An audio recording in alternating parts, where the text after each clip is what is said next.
လာပါကျွန်တော်နန်းရှိသူပြန်လဲကြိုဆိုလိုက်ပါတယ်ဟုတ်ကျွန်တော်တို့ထိုင်းနိုင်ငံမှာကျွန်တော်တို့အလုပ်လုပ်မယ်လို့ရွေးချယ်တဲ့အချိန်မှာကျွန်တော်တို့ကုမ္ပဏီကြီးဖြစ်တော့တီထောင်ဖြစ်တယ်နော်ဒါတော့ကျွန်တော်ကုမ္ပဏီဖြစ်ပါတယ်ကျွန်တော်ကုမ္ပဏီ Rosana Mood Thailand Company ဖြစ်တယ်နော်ဆိုတော့ဒီ workshop ကိုတီထောင်မယ်ဆိုလို့ရှိရင်ကျွန်တော်တို့ကကုမ္ပဏီတစ်ခုနဲ့မပြီးဘူး license ပေါ့ဒီ license ဒါ workshop အတွက် license တီးခြားထပ်ပြီးတော့ shop ဖြစ်ပါတယ်ဗျဟုတ်ဒီမှာတော့ဒါတော့ဒီပုံဒါ legal အတွက်မဖြစ်မနေလိုအပ်ချက်လေးပေါ့နော်ဒီမှာဆိုလို့ရှိရင်ဒါတွေကတော့ကျွန်တော်ဒူကာဒီမှာကျွန်တော်လုပ်ဖို့တော့ကျွန်တော်လက်မှတ်လေးတချို့ဖြစ်ပါတယ်ဒူကာဒီရဲ့ technical training တွေကိုကျွန်တော်တက်ရောက်ခဲ့တယ်ပြီးတော့ဒီ JCB မှာဆိုလို့ရှိရင်လည်း service marketing ပေါ့နော် JCB လက်မှတ်တွေများတယ်အဲ့ထက်မှာတော့ဒီ marketing service နဲ့ပတ်သက်တဲ့ marketing နောက်ဆိုရင် Boscon ကဆိုရင် training manager နောက်ကျွန်တော်တို့ technical သမားတိုင်းမှာ right တွေဘယ်လောက်ကြီးများကျွန်တော်တို့ကဒီပြောမယ်ဆိုလို့ရှိရင် COC ကိုကြော်လွန်လို့မရအောင် COC ဆိုတာသိတယ်မလားသိတဲ့အတိုင်းပဲ code of conduct လေကျွန်တော်တို့ကဘယ်လုပ်ငန်းအောင်ဆိုအသိရှိရတယ်အဲ့ဒါကြောင့်ကျွန်တော်တို့ ਨੇ အလုပ်လုပ်မှုဆိုလို့ရှိရင်စိတ်ချသေးကြမှုတစ်ခုကလိုပဲပြီကျန်တာတွေကိုစဉ်းစားကြရမယ်အမြဲတမ်းစိတ်ချသေးကြရတယ်ပြီးတော့ electrical instruct person ပေါ့နော် EV ကားတွေကင်ဖို့အတွက်ဒါဆိုလို့ရှိရင်လည်းဒီနိုင်ငံတနိုင်ငံမှာ dealer network ကိုတည်ထောင်တဲ့ကောင် distributor ကြီးတစ်ခုမှာ dealer တွေကို blow manage လုပ်ရပေါ့နော်ဒီထဲမှာ workshop ထောင်ကြီးတွေပါတယ်ကျွန်တော်အများကြီးရခဲ့တယ်နောက်တစ်ခု Toyota မှာပေါ့ဒီထိုင်းနိုင်ငံကိုကျွန်တော်ဒီအလုပ်လာမလုပ်ခင်က Toyota မှာကျွန်တော်လူကြီးလုပ်ခဲ့တော့ Toyota ရဲ့ service manager ပေါ့နော်ပြီးတော့နောက်ဒီ workshop equipment တွေဘယ်လိုအသုံးပြုလဲပေါ့နော်ဒါမျိုးလေးတွေနောက်ဒါဆိုလို့ရှိရင်တော့ warranty ပေါ့ warranty တင်တဲ့ warranty ကိုအခြေခံပါတယ်နောက် claim process သွားရတယ်နောက်တစ်ခုကဒါတော့ DBS ဆန်ပေါ့ဟုတ်ဒီမှာဒါလေးကကျတော့နောက်ဒါဆိုလို့ရှိရင် Honda ရဲ့ CRDI ဆိုတော့သိရမလား common rate လေ common rate diesel အတွက်ဟုတ်ကျွန်တော်တို့ကအများသောအားဖြင့်ဓာတ်ဆီလဲတော်တော်များများဒီမှာတော့ဓာတ်ဆီကြုံရတာများ diesel တော့ရှိတယ်နည်းတယ်ဆိုတော့ဒါနောက် channel certificate တွေကတော့ကျွန်တော်တို့ market ထဲမှာရှိတဲ့ဒီတင်းနေမျှတတဲ့ဈေးနှုန်းနဲ့ဝယ်လို့ရတဲ့ပေါင်လေးတွေကရှိတော့မရှိတော့ကျွန်တော်စောင်းနေပဲတွဲထည့်ထားတယ်ဒီမှာတော့အများကြီးပဲဒီကူချင်းတော့ဟိုထပ်မပြတော့ဘူးလေနော်ဆိုတော့အဲ့လိုပေါ့ကျွန်တော်တို့ ਨੇ အလုပ်လုပ်မယ်ဆိုရင်တိကျတည်ကြမှုတွေဟိုပေးနိုင်တယ်အဲ့ဒီမှာကျွန်တော်တို့ကဒီဧည့်သည်ကို lifetime information ပေးတာကျွန်တော်တို့ပြင်နေတဲ့အချိန်ပြင်နေတဲ့အရာပေါ့နော် lifetime information ပေးကျွန်တော်တို့ system သုံးတယ်အဲ့ system မှာဘယ်ပစ္စည်းကိုပြင်ရမယ်ဘယ်ပစ္စည်းလဲရမယ်အားတွေဖြစ်နေတယ်လူတွေကျွမ်းကျင်တယ်စက်ပစ္စည်းဟိုပြောမယ်ဆိုလို့ရှိရင်ကျွမ်းကျင်တဲ့လူတွေ scale trade person နဲ့အလုပ်လုပ်တယ်ပြီးလို့ရှိရင်ဒီသူ့အတွက် specific tool တွေကိုအသုံးပြုတယ်နောက်တစ်ခုပြောမှဆိုလို့ရှိရင်ဒီ system ပေါ့နော်ဒီ system နဲ့အသုံးပြုတယ်ဆိုတော့အဲ့တဲ့က lifetime information ရတယ်သူဘာတင်တယ်ဘာလုပ်မယ်ဘာပြင်မယ်သူရွေးချယ်ခွင့်ရှိတယ်ပြောမှဆိုရင်ဒါတွေကအဲ့တဲ့အတွက်အထူးရွေးချယ်လို့ရတဲ့အားသာချက်တွေပဲနော်ဆိုတော့ကျွန်တော်တို့ဟုတ်တယ်ကျွန်တော်တို့ပေးနိုင်တာတော့ရှိတယ်တခြားလူတွေတန်းလို့ပြင်မယ်ဒါပေမဲ့ကျွန်တော်တို့မတူညီရဲ့ဝန်ဆောင်မှုပေးတာ customer value ကျွန်တော်တို့ရဲ့ value ပေးတယ် value ပေးတယ် showroom နဲ့သွားတယ် system ပုံစံတိုင်းသွားတယ်ရေးကြီးဆုံး question ဈေးမကြည့်ဘူးခုလည်းမကြည့်ဘူးနောက်လည်းမကြည့်ဘူးဈေးမကြည့်လို့အလကားလည်းမရဘူးဘာလို့လဲဆိုတော့ကျွန်တော်ကိုယ်၌ကဒီဟာတွေအကုန်လုံးရလာတဲ့လက်မှတ်တွေ certificate တွေအကုန်လုံးရလာတဲ့ပြင်ကျွန်တော်တို့ပြစ်တဲ့အမိုက်တစ်ထုပ်ရဲ့အခွန်အစစောင့်လာတဲ့တော့ကျွန်တော်တို့မှာတင်းနေမျှတဲ့တန်ဖိုးကြီးလေးရှိပါတယ်အဲ့ဒီအပေါ်မှာကျွန်တော်တို့ရဲ့တင်းနေမျှတဲ့ဈေးကွက်ပေါက်ဈေးနဲ့ကျွန်တော်တို့ပညာကြီးအဖြစ်ယူပါတယ်ကျေးဇူးတင်ပါတယ်ငါရှိတော့နေပြီဖြစ်ပါတယ်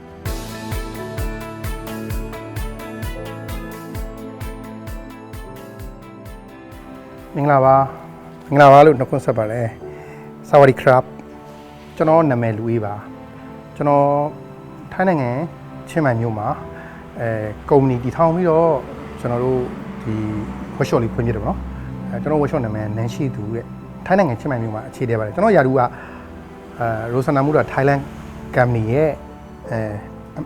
ဟို driver ပေါ့နော်ပြီးတော့ business driver ဒီ operation ကိုကျွန်တော်ကိုယ်တိုင်လည်းပတ်တယ်ပြီးလို့ရှိရင်နန်းရှိသူရဲ့ founder နောက်ဒီ Auto Expert Vocational Training School ရဲ့ founder လုပ်ငန်းလည်းပတ်နေတဲ့လူဖြစ်ပါတယ်ခင်ဗျ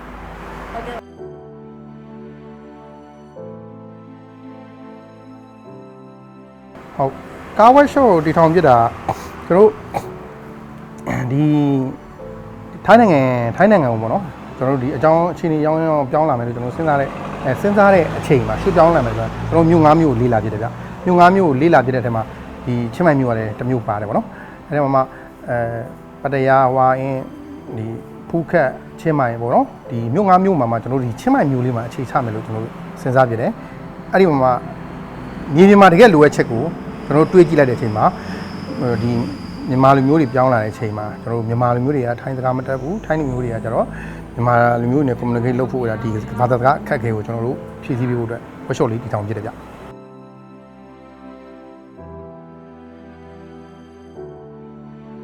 အခက်အခဲတွေကတော့ပြောရင်တော့ဟိုကျွန်တော်တို့လည်းတခြားလူများနည်းလို့ပဲကျွန်တော်တို့မှာအခက်တစ်ခဲတော်တော်များကြုံတွေ့ဖြစ်တယ်ပေါ့နော်ကြုံတွေ့ဖြစ်နေအဓိကကျွန်တော်တို့ဘာသာစကားပေါ့နော်ကျွန်တော်တို့လည်းဘာသာစကားကိုလေ့လာတယ်နောက်ဒီဘာသာစကားဘယ်ရပြီးတော့ကျွန်တော်တို့ဒီမှာအလုပ်လုပ်ဖို့အတွက်လိုအပ်တဲ့အတိုင်းအတာတွေကိုကျွန်တော်တို့လေ့လာရတယ်ပြီးလို့ရှိရင်မြေပြင်ကိုလေ့လာရတယ်အဲ့ဒီမှာမှအရေးကြီးဆုံးတစ်ချက်ကဘယ်နေရာမှာဖွင့်မလဲဘယ်လိုဟိုဖြစ်မလဲဒီကျွန်တော်တို့ရဲ့တည်တဲ့လူ network တွေရောအပြင်ပလူတွေရောအကုန်လုံးကိုဟိုပေါင်းဆက်ပြီးတော့ချိန်ဆပြီးတော့ကျွန်တော်စဉ်းစားရတယ်အဲ့ဒီအချိန်မှာအခက်အခဲတွေအများကြီးကြုံရတယ်ပေါ့နော်ကျွန်တော်တို့ကူညီတဲ့လူတွေရှိတယ်ကူညီပါတယ်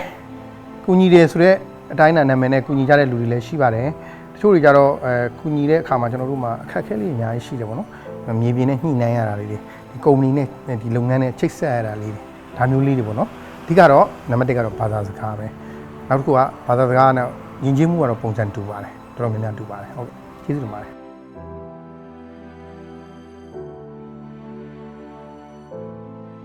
ကျေးဇူးတင်ပါတယ်အရန်ကောင်းတဲ့မိကုန်းလေးတစ်ခုပါ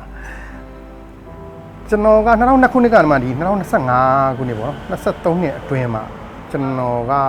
ဒီဝန်ထမ်းအငယ် mechanic helper ကနေမှ single mechanic technician assistant engineer workshop controller single တက်လာတဲ့ဒီဟိုအပေါ်ပိုင်းရောက်တဲ့အထိပေါ့နော်ကျွန်တော်ရဲ့အတွေ့အကြုံကဒီအခြေခံ mechanic helper ကနေမှဒီဟိုအမြင့်ဆုံးဒီ business owner level မရောက်ခင် general manager ကြီးပေါ့နော်ကျွန်တော်ကတခြားသူတွေရဲ့လုပ်ငန်းတွေမှာတွားပြီးတော့ဟိုစူးစမ်းအထုတ်ပြရတယ်အကြီးဆုံးလုပ်ငန်းတစ်ခုကမန္တလေးမြို့မှာအထင်ကြီး brand တစ်ခုဖြစ်တဲ့ဒီ brand မှာဆိုရင်ကျွန်တော်ရဲ့အောက်မှာဝန်ထမ်း manager 4ယောက် assistant manager နဲ့ supervisor တို့9ယောက်လောက်ရှိတယ် brand 4ခုရှိတယ်တစ်နှစ်ကို business တစ်ခုတူတာကြီးစီဟာတာနေပေါ့နော်အမှန်တကယ်လေး business တူတာဒါပေမဲ့ तू က85နှစ်sorry ဒီ3နှစ်အတွင်းမှာ brand 4ခုဝန်ထမ်း85ယောက် manager 9ယောက်လောက်ကိုကျွန်တော်ကဟို supervise လုပ်ရတယ်ပေါ့နော်ဘယ်ကြီးကြတယ်အဲ့ဒီမှာဝင်ကားသား360 380လောက်ပေါ့နော်အဲ့လောက်ရှိတဲ့လာစားတယ်နောက်တစ်ဖြည်းဖြည်းဆိုပုံများတာပေါ့960ဆိုတော့ကျွန်တော်ကဒီ85ရောက်သောဝန်ထမ်းတွေကိုပံ့ပိုးပြီးတော့သူတို့လာစားအောင်ကျွန်တော်လာစားအောင်ပေါ့နော်ကျွန်တော်ရှာပေးတယ်ဒီလိုပဲ group မှာလည်းကျွန်တော်ဟောပြတယ်ဆိုတော့ဒီကျွန်တော်တို့ထိုင်းနိုင်ငံချင်းမိုင်မြို့ပြောင်းလာတဲ့ခင်ပြောင်းမယ်လို့စဉ်းစားတယ်ပေါ့နော်ကျွန်တော်ရဲ့ CFO ပေါ့ Chief Finance Officer ပေါ့နော်သူကသူများလုပ်ငန်းတွေမှာပဲဘာလို့ရှင်သန်အောင်ကြီးထွားအောင်လုပ်ပေးနေတာလဲတော့ကို brand ကိုပိုင် brand တစ်ခုနဲ့ကို brand ကိုလုပ်ရင်တော့ဒီ market ကဟိုကားမဆက်ဖြတ်ပြောရမယ်ဆိုလို့ရှိရင်မြန်မာပြည်ရဲ့ automotive က85%ရာခိုင်နှုန်း80%ရာခိုင်နှုန်းအပေါ်ရောက်လေလူနည်းလေပဲတော်တော်များများက80-80%ရာခိုင်နှုန်းကျွန်တော်သိတယ်ဆိုတော့ဒီ CFO ရဲ့ပတ်မိုးမှုနဲ့ကျွန်တော်ဒီ brand လေးကိုဒီမှာတည်ထောင်ပြတယ်ပေါ့နော်တွေ့ကြတော့23နှစ်လောက်ပဲရှိပါတယ်ကျွန်တော်ကျင်လည်ခဲ့တဲ့23နှစ်မှာကိုရီးယားဂျပန်ယူရိုပကားတွေတော်တော်များများကိုကျွန်တော်ကိုယ်တိုင်လည်းပြင်တယ် management လည်းလုပ်တယ်ဟုတ်ကဲ့ဗျ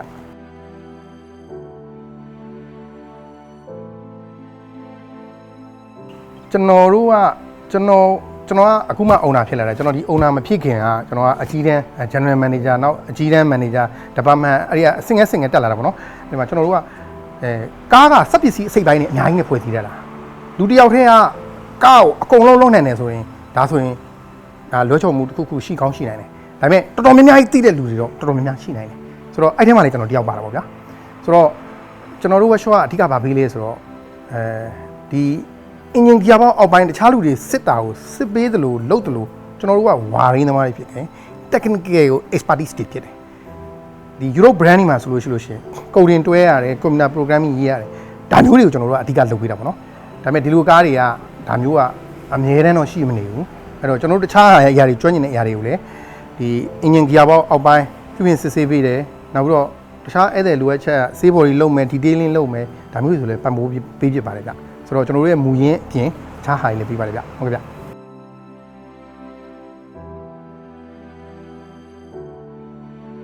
ကျွန်တော်တို့က technical expertise ဖြစ်တယ်ဒီအလုပ်ကိုလုပ်ဖို့အတွက်ဒီအရာအတွက်ကျွန်တော်တို့မွေးဖွားလာတဲ့လူသားတွေဖြစ်တယ်ဆိုတော့ကျွန်တော်တို့တေချာစနစ်တကျလေးလာပြီးတော့ကျွန်တော်တို့ကျွမ်းကျင်တက်မြောက်မှကျွန်တော်တို့ဒီလိုမျိုးလက်မှတ်တွေဆိုတာပေးတာဒါပြည်တွင်းကလက်မှတ်တွေအမှန်တော့မပါဘူးတခုမှဆိုတော့နောက်တစ်ခုကျွန်တော်လိုပဲကျွန်တော်မှအဲ့လိုကျွမ်းကျင်ပြီးသား skill ရှိတဲ့လူတွေကိုလည်းခန့်အပ်ထားတယ်ဒါနံပါတ်2ပေါ့နော်အဲ့ဒီမှာကျွန်တော်တို့ကနောက်ဈေးကွက်လိုအပ်ချက်ဘာသာစကားကိုကျွန်တော်တို့ ਨੇ ဓာတ်ရိုက်ကျွမ်းကျွမ်းကျင်ကျင်ပြင်လို့ရတယ်ဟိုကိုလိုတဲ့အတိုင်းလေးကိုပြောပြီးတော့အတူအတစ်ကလေးတွေဖြတ်ပြီးတော့ပဲပြင်ပေးတယ်ထူးခြားချက်တစ်ခုကကျွန်တော်တို့ကလူနည်းနည်းနဲ့ reasonable price နဲ့ဒီ market ထဲမှာ system ကိုထည့်သုံးပြီးတော့ကျွန်တော်တို့ကဒီကျွန်တော်တို့ရဲ့ target audience ကျွန်တော်ကိုဒီပြပရောက်နေတဲ့ဒီမြန်မာလူမျိုးတွေအတွက်ရည်ရွယ်ပြီးတော့တည်တည်ချာစနစ်တကျလေးလာပြီးတည်ထောင်ထားတဲ့ workshop ဖြစ်တဲ့ကြောင့်ကျွန်တော်တို့ဟာညီသည့်စိန်ခေါ်မှုမျိုးကိုမစိုး challenge လုပ်နိုင်တယ် technical ပေါ့နော်ဆိုတော့ကျွန်တော်တို့လည်းတိုင်ပင်လို့ရတယ်ပြီးတော့ဈေးမကြည့်ဘူးဈေးမကြည့်ဘူးဒါပေမဲ့ market price ဆက်လဲကျွန်တော်တို့ average တော့ရှိနေတယ်ဒါလုပ်ငန်းလိုအပ်ချက်အရာပေါ့နော်ဆိုတော့ကျွန်တော်တို့ဈေးမကြည့်ဘူးဒါပေမဲ့ဈေးတော့လည်းမပေါ်ဘူးကျွန်တော်တို့ကသတ်မှတ်တဲ့နှုံသားတစ်ခုပဲယူပါတယ်ဟုတ်ကဲ့အဲ့ဒါကြောင့်ကျွန်တော်တို့ကိုအများစုဟိုသုံးသပ်ဆွဲရတာပြည်လဲပါတယ်ဗျ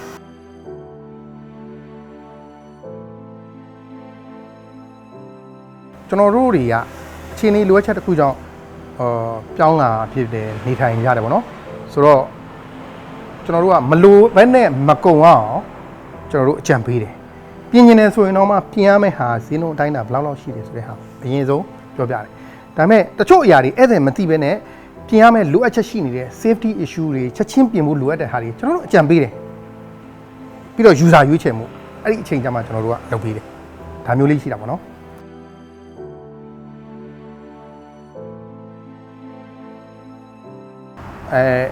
EV ပေါ့နော် global ကိုပြောမယ်ဆိုလို့ရှိရင် EV ပေါ့ EV ဆိုတော့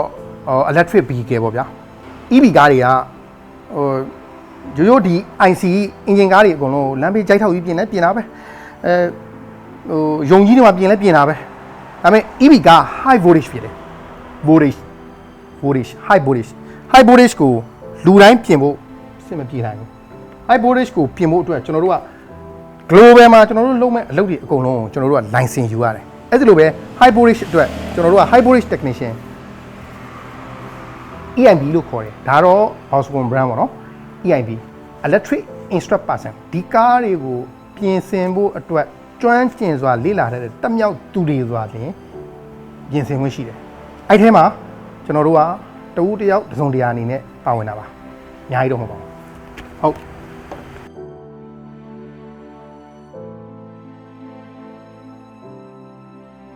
ကျွန်တော်တို့က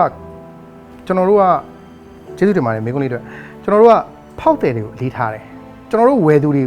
သူမရှိဘဲနဲ့ကျွန်တော်တို့ထမင်းမရှိ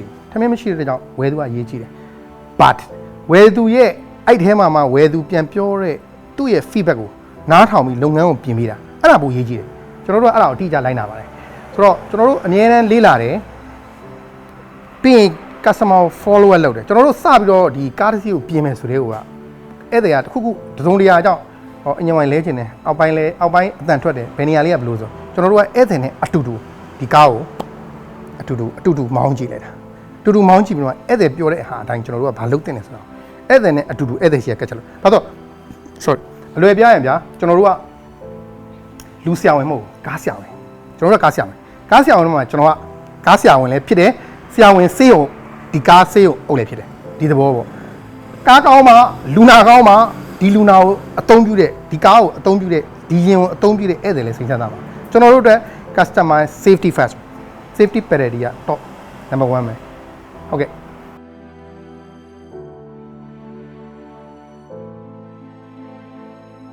ဒီကြောင်းပြောလို့ရှိရင်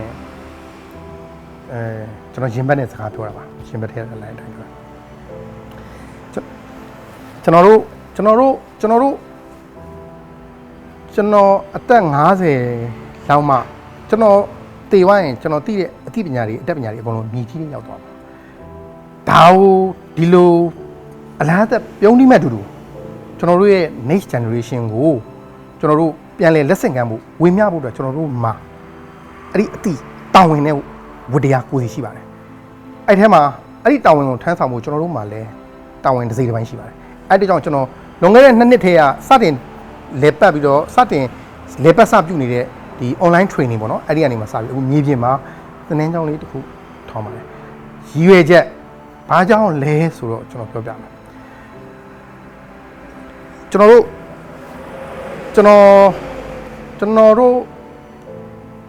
့ဒီနေ့ဒီကဘာကြီးမှာဖြစ်ပျက်နေတဲ့အရာတွေအကုန်လုံးသိပြီးသားပေါ့ဗျာဆိုတော့ကျွန်တော်တို့မြန်မာဖြစ်တဲ့ကြောင့်မြန်မာမှာလည်းဒါတွေဖြစ်ပျက်နေတယ်ဒီလိုအချိန်မှာဒါတွေဖြစ်ပျက်နေလို့ကျွန်တော်တို့ရက်တက်နေလို့မရဘူးကျွန်တော်တို့ရက်တက်နေကဘာကြီးကလဲနေတာကျွန်တော်တို့ကရက်နေတာကျွန်တော်တို့ကြံခဲ့နိုင်တယ်ဆိုတော့ကျွန်တော်သိတဲ့အသိပညာအတွေ့အကြုံတွေအကုန်လုံးကိုနောက်လူတွေနောက်ညီငယ်တွေအထူးအားဖြင့်တော့ကျွန်တော်တို့ဒီလိုအချိန်မှာကြုံတွေ့နေရတဲ့စိတ်မကောင်းစရာအဖြစ်အပျက်တွေမှာပေါ့နော်ကျွန်တော်တို့ရဲ့လူငယ်တွေမျိုးဆက်အင်အားတွေပြုံးပြီးတယ်ဒီလူငယ်တွေအတွက်ကျွန်တော်တို့နောက်10နှစ်အနှစ်20မှာမျိုးဆက်တစ်ဆက်ကဂတ်ဖြစ်ပြီးတော့ကျွန်တော်တို့ကြံခဲ့မှာကမ္ဘာကြီးကလဲနေတာရှေ့ကိုတိုးနေတာဒီမှာတကတွေက EV တွေ AI တွေ hydrogen တွေတွားနေတဲ့အချိန်မှာကျွန်တော်တို့ကသိတယ်မလားဟိုဒီအခြေအနေနဲ့ဒီလိုမျိုးတွေကြုံတွေ့နေရတယ်အဲ့တော့ကျွန်တော်မှရှိတဲ့အတွေ့အကြုံတွေအသိပညာအတတ်ပညာတွေ vocational training school လေးတခုတည်ထောင်ဖို့ရည်ရွယ်ထားပါတယ်ဗျာဟုတ်ကဲ့ကျေးဇူးတင်ပါတယ်ကျွန်တော်တို့ workshop ကကျွန်တော်တို့က online သင်ပေးတယ်ကျွန်တော်တို့ workshop ကျွန်တော်တို့ရဲ့ vocational ဒီ workshop မှာလုပ်ငန်းနှစ်ခုရှိပါတယ် vocational training က online သင်ပေးတယ်မြေပြင်မှာလက်တွေ့လာကျင့်ရတယ်ဟို scope တွေဒီဟိုဟာတွေကဟိုသင်တန်းကြီးပေးပြီးတော့သင်တန်းတက်ပြီးတော့ recording ယူပြီးတော့ online မှာထုတ်ပေးတဲ့အဆင့်ကြီးဆိုတော့အဲ့လိုမျိုးမလုပ်ပါဘူးကျွန်တော်တို့ကအမှန်တကယ်သင်အမှန်တကယ်တက်မြောက်အမှန်တကယ် assessment လုပ်ပြီးကျွမ်းကျင်ပြီးတော့မှဒီသင်တန်းကိုပေးတာဆိုတော့အဲ့ဒီအရာဒီ workshop မှာမြေပြင်သင်တန်းပေးပါတယ် online ကစာသင်ပြီးတော့မြေပြင်မှာလေ့ကျင့်ခန်းဆင်းရပါတယ် but ကျွန်တော်အဲ့ဒီမှာ barrier ပေါင်းလေးတစ်ခုကိုတည်တည်ချာချာစီးချပြီးပြောပြချင်တာသင်တန်းသားဟာလက်တွေ့ live operation မှာအလုပ်လုပ်နေတဲ့ကားတွေကိုကိုင်ပြီးပြင်ဆင်တာမျိုးမဟုတ်ပါဘူးသင်တန်းသားအသုံးပြုတဲ့သင်တန်းသားလုပ်တဲ့ကားနဲ့ပစ္စည်းတွေလက်တွေ့ပစ္စည်းတွေတတ်ရှိနေပြီးတော့မြေပြင်မှာ workshop လဲမှန်တကယ်လေပတ်နေပါတယ်ဟုတ်ကျွန်တော်တို့ workshop လေးဆိုတော့ဒါတွေကသင်တန်းအကြောင်းပေါ့နော် workshop လေးအကြောင်းပြောမယ်ဆိုရင်ကျွန်တော်တို့ workshop က Monday to Saturday တနင်္လာနေ့စနေထိမနက်9:00 နာရီညနေ9:00 နာရီမနက်9:00 နာရီညနေ6:00 နာရီဖွင့်ပါတယ်7:00 နာရီတနာရီထမင်းစားရင်ဖြစ်ပါတယ်စနေနေ့မှာနောက်ဆုံးဘူကင်ကို 3 PM 3 နာရီထိုးမှာနောက်ဆုံး less booking နဲ့ less appointment ကိုလက်ခံပြီးအလုပ်လုပ်ပါတယ်တနင်္ဂနွေပိတ်ပါတယ်ကျွန်တော်တို့ရဲ့တီနေရာကချင်းမိုင် outer ring ကနေလာမယ်ဆိုလို့ရှိရင်အပြင်မျိုးပတ်လမ်းလာမယ်ဆိုလို့ရှိရင်4032လမ်းမကြီး4332နဲ့ outer ring နဲ့စုံတဲ့အမှတ်ဒရာအောက်ကနေဆင်းလာရင်အန်တုံးဘက်ကိုသွားတဲ့ပေးမြင့်ဘေးမှာတည်ရှိပါတယ်ကျွန်တော်တို့ workshop နာမည်ကနန်းရှိသူလို့ခေါ်ပါတယ်ဆိုတော့ကားပြင်ဖို့ဒီချိန်တစ်ခါလောက်လဲလာပါအောင်လို့ပြည်သက်ကြီးကိုနူးညွတ်လေးစားနှုတ်ဆက်ပါတယ်